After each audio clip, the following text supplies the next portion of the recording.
हमारे साथ लोकसभा के सांसद पप्पू यादव हैं। पप्पू यादव जी, इस्तीफे की वजह तो स्वास्थ्य बता दिया उन्होंने, लेकिन असली वजह क्या है? अच्छा भैया, मैं तो पहले भी बोला कि इस्तीफा यदि स्वास्थ्य के कारण होते तो जब वो अस्वस्थ थे तब दे देना चाहिए था, जब काफ़ी सीरियस थे, या 10 दिन पहले भी दे सकते थे, 21 अगस्त के बाद भी दे सकते थे।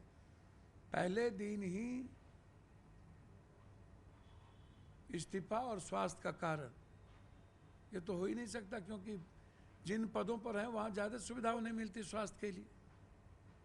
सुबह 11:32-37 में जेपी नड्डा जी का ऐसे, मैं जो कह रहा हूँ, nothing on go record, nothing go and record, ऐसे जो मैं कहूँ वही जाएगा। तो क्या उस चेयर की गरिमा बची? क्या आप मर्यादाओं की बात किए? क्या लोकतांत्रिक मूल्य बचे? और यही दिखता है बीजेपी की डिक्टेटरशिप, कि चेयर कुछ भी नहीं है, संविधान कुछ भी नहीं है, लोकतांत्रिक व्यवस्था कुछ भी नहीं है, डेमोक्रेटिक वे से बीजेपी नहीं चलेगी, ये दोनों व्यक्ति नहीं चलेंगे। मुखर कानून है, हम जो कहेंगे वही होगा। ये पसंद नहीं आया एक जाट समाज के उस व्यक्ति को जिन्होंने कहा था कि जाट मरना पसंद करेगा, झुकना नहीं करेगा। 2014 के बाद सरकार की तारीफ तो करते रहे, लेकिन किसान के लिए हमेशा लड़ते रहे, आवाज उठाते रहे, हमेशा एक स्पेस दिया, हमेशा वो संविधान के पक्के इंसान थे, अपनी बात रखते थे, न्यायालय के पक्ष के सही गलत का भी उन्होंने मूल्यांकन किया था। तो ये जस्टिस बर्मा का मैटर है, इंटरनल आप कह भी दिए। उसके बाद 4:30 बजे एडवाइजरी की फिर से बैठक रखी गई।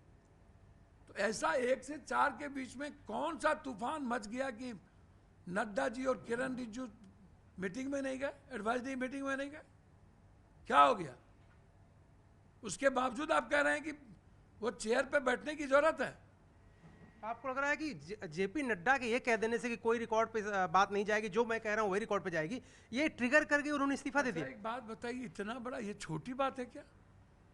चेयर के सामने जो सर्वोच्च है इस देश का, आप उसको कह रहे हैं कि मैं जो कह रहा हूं वही रिकॉर्ड में जाएगा? ये छोटी बात आप कह रहे हैं। और मीटिंग रखी गई 4:30 बजे एडवाइजरी की, सारे विपक्ष पहुंच गए और किरण रिजिजू और जेपी पहुंचे ही नहीं। ये छोटी बात है? यही वजह लग रही है आपको? पॉलिटिकल यही वजह नहीं, इसमें पीछे बहुत सारे, आरएसएस की भूमिका, नड्डा को हटाने का, नड्डा को आप ड्रॉप करिए, और बिल्कुल नड्डा को लेकर के तटस्थ रहना, कहीं पे निगाहें कहीं पे निशाने, इस पे बहुत कुछ आएगा, बहुत राज खुलेंगे, आप चिंता मत करिए। एक मेरा आखिरी सवाल आपसे पप्पू जी की, जो उपराष्ट्रपति सचिवालय की तरफ से प्रेस रिलीज आई कल, उसमें कल उनको जाना था जयपुर और एक सम्मेलन में हिस्सा लेना था।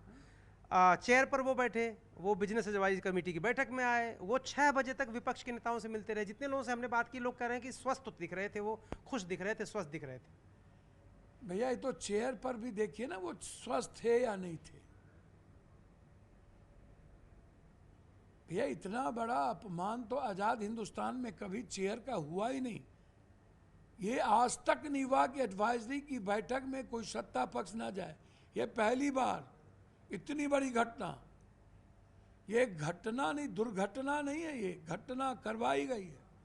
और बीजेपी का जो ईगो है ना, वह इस देश के सारे संवैधानिक मूल्यों को समाप्त कर दिया है।